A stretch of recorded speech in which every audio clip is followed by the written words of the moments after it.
Hi guys, అందరూ ఎలా ఉన్నారు? బాగానే ఉన్నారు అనుకుంటున్నా. ఎండ దెబ్బలని బాగా తగులుతున్నాయి అనుకుంటా. సో ఈరోజు మనం డిస్కస్ చేయబోయే టాపిక్ ఏంటంటే food corporation of India. Okay, presented by ఎవరిని మీరే ప్రజెంట్ చూస్తున్నారు అనుకోండి. నెక్స్ట్ మన మెయిన్ టాపిక్లోకి వెళ్తాయి. అసలు ఇది ఎందుకు, ఏంటి ఈ డిపార్ట్మెంట్ ఎందుకు? ఇది చూసుకుంటే ఇది 1965లో ఎస్టాబ్లిష్ అయింది.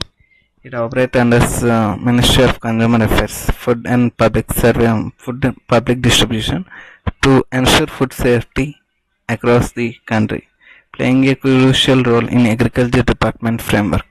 Okay. ఇది చూసుకుంటే 1965లో స్టార్ట్ అయింది. ఇది మినిస్ట్రీ ఆఫ్ కన్జ్యూమర్ అఫైర్స్ కింద వస్తుంది రావడం. ఇది ఏంటంటే మనకి ఫుడ్ హోటల్ మేనేజ్మెంట్లో ఫుడ్ సెక్యూరిటీ డిపార్ట్మెంట్ ఉంటుంది కదా, సేమ్ అదే ప్రాసెస్. ఇందులోని procurement of grains. Okay, FCI primary goal is to procure food grains from farmers to at minimum support price అంటే ఎంఎస్పి. అంటే తక్కువ రేట్లు కొంటారు, ఎక్కువ రేట్లు అమ్ముతారు.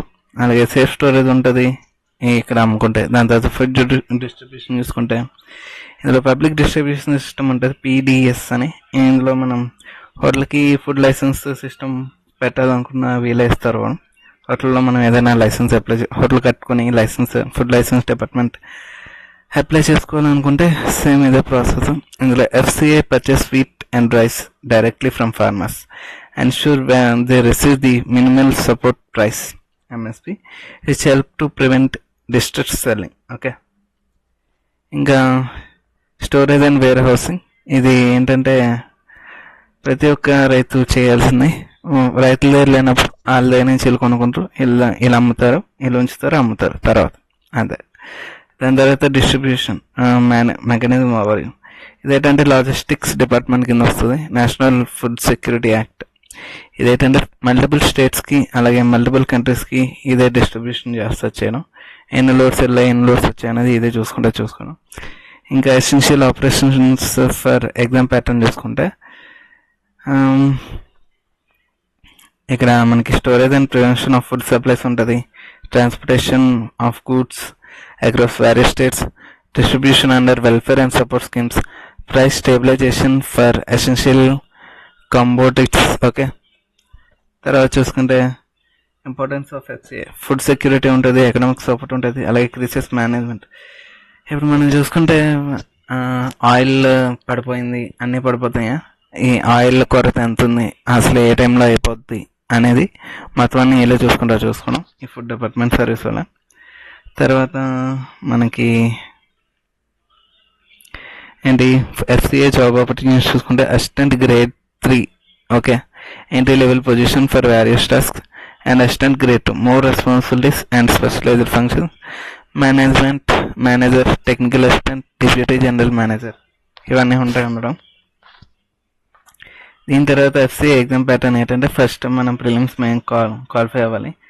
అందులో ఇంగ్లీష్ అండ్ రీజనింగ్ ఉంటుంది. అంటే రీజనింగ్ అంటే అందులో న్యూమరికల్ యాప్టిట్యూడ్.